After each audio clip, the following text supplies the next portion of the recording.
नमस्कार, मैं हूँ लीला। स्वागत है आपका हमारे चैनल में। आज का विषय है पशुपति व्रत में हम घर पे पूजा कैसे करें, कैसे हम अपने व्रत को पूर्ण करें, कैसे हमें अपने व्रत को पूर्ण करने से पूर्ण फलों की प्राप्ति होगी घर पर करने से ही। इसके बारे में हम संपूर्ण जानकारी देंगे, देखें ताकि आपको जानकारी पूरी मिल सके। अब वीडियो को शुरू करते हैं।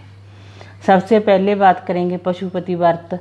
तो एक ऐसा व्रत है, कालयुग का चमत्कारी व्रत है, जिसको करने से सभी मनोकामनाएं पूर्ण होती हैं। चाहे आपकी शादी की मनोकामना हो, चाहे संतान प्राप्ति की हो, चाहे नौकरी की हो, चाहे कोई भी मनोकामना हो, A to Z मनोकामना आपकी पूर्ण होगी।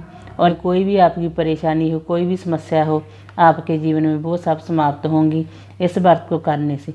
ये व्रत 5 ही करने हैं। 5 व्रत करने से ही आपकी सभी मनोकामनाएं पूर्ण होंगी। आप इन व्रतों को अवश्य करें।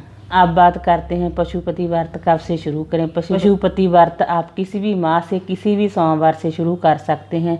किसी भी पक्ष में शुरू कर सकते हैं, चाहे कृष्ण पक्ष हो, चाहे शुक्ल पक्ष हो। इसमें कृष्ण पक्ष और शुक्ल पक्ष नहीं देखा जाता। आप किसी भी समय शुरू कर सकते हैं। इसमें किसी भी खास मुहूर्त की, किसी भी शुभ मुहूर्त की ज़रूरत नहीं होती। ये व्रत तो खुद ही इतना ही चमत्कारी है। इस व्रत को करने से सभी मनोकामनाएं आपकी पूर्ण होंगी। इस व्रत को जिस दिन आपने शुरू करना हो, उस दिन आपने सुबह की थाली तैयार करनी है। ये पूजा हम आपको घर पर करने पर ही बता रहे हैं। जिस दिन आपने व्रत शुरू करना होगा, उस दिन आपने सुबह की थाली कैसे तैयार करनी है, उसमें क्या क्या रखना है। सुबह की थाली में आप पंचामृत रखें, दूध, दही, घी, शक्कर, शहद, जल रखें और फल फूल रखें और कोई मिष्ठान रख लें भोग के लिए। फिर आपने जहाँ पर आपका शिवलिंग रखा है घर पर, वहाँ पर आपने जाना है। यानी कि घर पर ही आंगन में ही शिवलिंग रखें, आप आंगन में ही शिवलिंग की पूजा करें। वहाँ पर बैठकर आपने अच्छी तरह पूजा करनी है। पहले आपने पंचामृत से अभिषेक करना है और उसके बाद आप कराएं। अभिषेक करने के बाद जल अर्पित करें। एक बेलपत्र भी अर्पित करना हो, अगर आपके पास है तो आप बेलपत्र भी अर्पित कर सकते हैं। उसके बाद बेलपत्र अर्पित करने के बाद आप जल की धारावाच अर्पित करें। उसके बाद आपने जो मिष्ठान लेकर गए हैं, जो भोग लगाने के लिए, उसका भोग लगाएं और फल फूल जो लेकर गए हैं वो अर्पित करें। उसके बाद वही थाली लेकर आप अपने घर में यानी कि अंदर आ जाएं। थाली आप इस जगह पर रखें जहाँ पर किसी के जूठे हाथ ना लगें, थाली शुद्ध रहे। और वही थाली आपने शाम को भी लेकर जानी है। इसके बाद आपने सुबह की पूजा करने के बाद आप फल, जल, दूध, दही, लस्सी, चाय वगैरह ले सकते हैं। और दिन में आप परमात्मा का सिमरन करें, परमात्मा की भक्ति में लीन रहें। उसके बाद शाम की पूजा करनी है प्रदोष काल में। जब आप शाम की पूजा करेंगे तो पहले आप स्नान करें, शुद्ध वस्त्र पहनें और पूजा की थाली तैयार करें। पूजा की थाली में आपने शाम के समय क्या क्या लेकर जाना है। शाम के समय आपने 6 दिए लेकर जाने हैं। 6 दिए घी से भरकर और बाती डालकर रखें। अगर आपने फलाहार व्रत करने का संकल्प लिया है तो फलाहार बनाकर थाली में रखें। अगर आपने अनाज से व्रत करने का संकल्प लिया है तो अनाज का भोग प्रसाद बनाकर रखें थाली में। थाली में आपने 3 कटोरी रखनी है। उसके बाद आपने जल रखना है। फिर आपने जहाँ पर आपने शिवलिंग रखा है वहाँ पर पूजा करनी है। फिर आप 5 दिए जलाएं, जल अर्पित करें और फिर आप वो की 3 कटोरियाँ जो लेकर गए हैं, 2 कटोरी तो आप शिवलिंग को टच करा कर रखें और 1 कटोरी आपने शिवलिंग को टच नहीं करानी। जो आपने खुद प्रसाद के रूप में ग्रहण करनी है, उसको आप शिवलिंग को टच ना कराएं, उसको आप अपनी थाली में रखी रहने दें। और उसके बाद आप जो पूजा अर्चना है वो करें। पूजा अर्चना करने के बाद आप थाली लेकर आएँ और थाली लेकर जब आएंगे आप दीपक आप अपने पोर्च के राइट साइड में लगाएं और फिर अंदर एंटर करें। इस तरह आप ये व्रत रखें, इस तरह आप ये पूजा करें घर पर। उसके बाद आप जब फलाहार ग्रहण करने बैठें, पहले आप जो प्रसाद के रूप में 1 कटोरी लेकर आए हैं उसको ग्रहण करें। उसके बाद अगर आपकी संतुष्टि नहीं हुई उसके बाद आप और फलाहार ले सकते हैं। फलाहार ग्रहण करने के बाद आपने अनाज से बनी हुई कोई चीज़ नहीं खानी है, क्योंकि आपने फलाहार से व्रत ही रखा है, इसलिए आप अनाज की कोई और चीज़ ना खाएं। आपने फलाहार में के रूप में कोई और चीज़ खानी है, सिर्फ फल खा सकते हैं, चाय पानी पी सकते हैं। आपने अपना व्रत पूर्ण करना है। अगले दिन आपने व्रत का पारण करना है। पारण के दिन भी आप सुबह जल्दी उठें, स्नान करें, शुद्ध वस्त्र पहनें और उसके बाद पूजा अर्चना करें। पूजा अर्चना करने के बाद आप भोजन ग्रहण कर सकते हैं, अनाज भी ग्रहण कर सकते हैं और नमक भी ग्रहण कर सकते हैं। इस तरह आप अपने पांचों व्रत पूर्ण करें। उसके बाद आप बात करते हैं जो आपने अभिषेक किया है उसकी सामग्री, उस सामग्री का क्या करना है। उस सामग्री को आप किसी पेड़ पौधे में डाल सकते हैं, तुलसी के पौधे में उस सामग्री को ना डालें।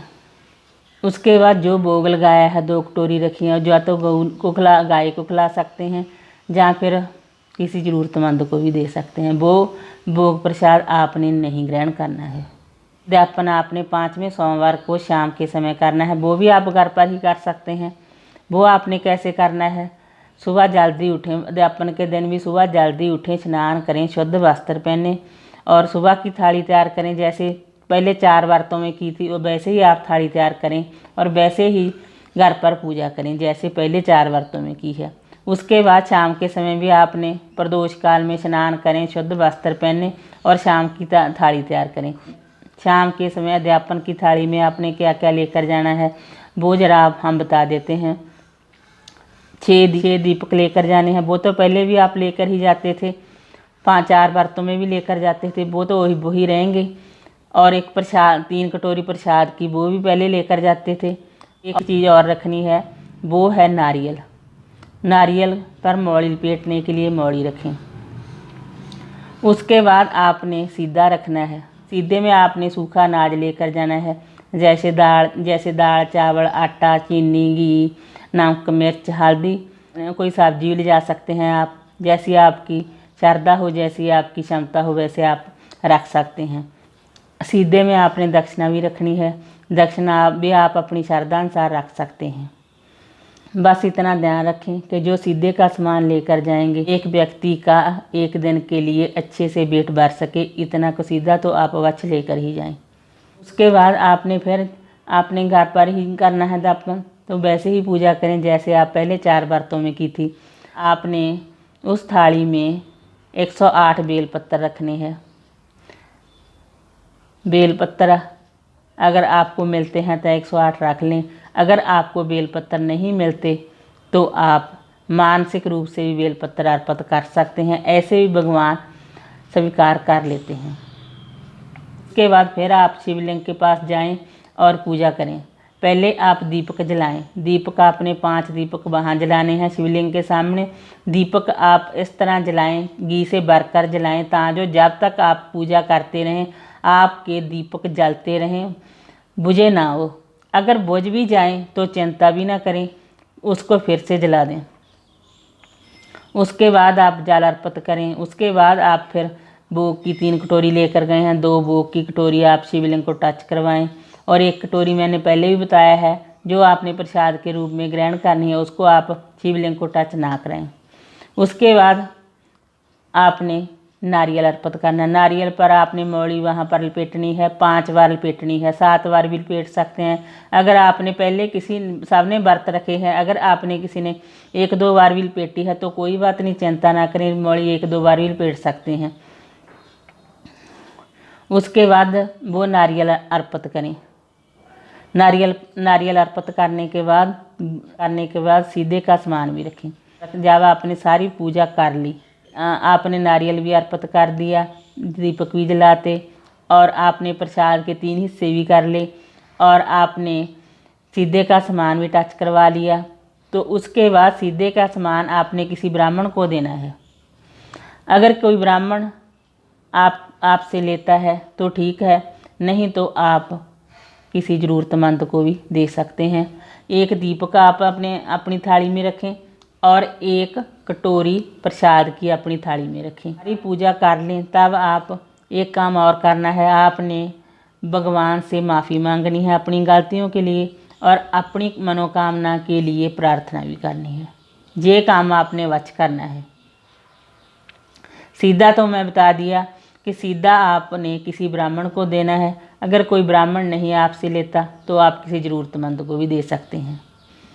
उसके बाद आपने एक दीपक और एक कटोरी प्रसाद की रख कर आपने अपने अंदर आना है। अंदर आने से पहले मैं पहले भी बताया है पोर्च के, जब आप अंदर कोई तो जगह होगी आपके घर में जो एंटर करने से पहले आती हो, वहाँ आपने दीपक लगा देना राइट साइड में।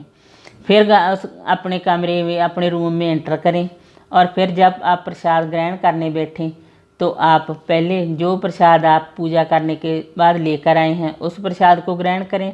फिर आप और प्रसाद ले सकते हैं अगर आपकी संतुष्टि नहीं हुई तो। उसके बाद आपने और कोई चीज़ नहीं खानी है, चाय दूध वगैरह ले सकते हैं। इस तरह आप अपने व्रत को पूर्ण करें। अगर आप इस तरह व्रत को पूर्ण करेंगे, सभी नियमों का पालन करेंगे तो आपकी पूजा अवश्य सफल होगी और आपको अवश्य फल मिलेगा और अवश्य आपकी सभी मनोकामनाएं भगवान शिव जी भोलेनाथ जी पूरी करेंगे। घबराना ना, चिंतित ना होना और विश्वास रखें। भगवान शिव जी भोलेनाथ जी आपकी मनोकामना अवश्य पूरी करेंगे। कई बार किसी की मनोकामना तो जल्दी पूर्ण हो जाती है, किसी की मनोकामना थोड़ी टाइम लगता है। विश्वास रखें, भगवान तो अवश्य अपने बच्चों की मनोकामना पूर्ण करते हैं। भगवान अपने बच्चों को हमेशा खुश रखते हैं, इसलिए आप विश्वास रखें। इस तरह आप घर पर पूजा करके भी आप पूर्ण फलों की प्राप्ति कर सकते हैं। वीडियो अच्छी लगी हो तो लाइक कीजिए, शेयर कीजिए, सब्सक्राइब कीजिए। वैसे तो मैंने सारी विधि इस वीडियो में बता दी, फिर भी कोई रह गई हो चीज़, कोई क्वेश्चन रह गया हो तो आप कमेंट में पूछ सकते हैं। हम जानकारी देने की पूरी कोशिश करेंगे। आज के लिए बस इतना ही, मिलते हैं किसी नई वीडियो के साथ, तब तक के लिए धन्यवाद।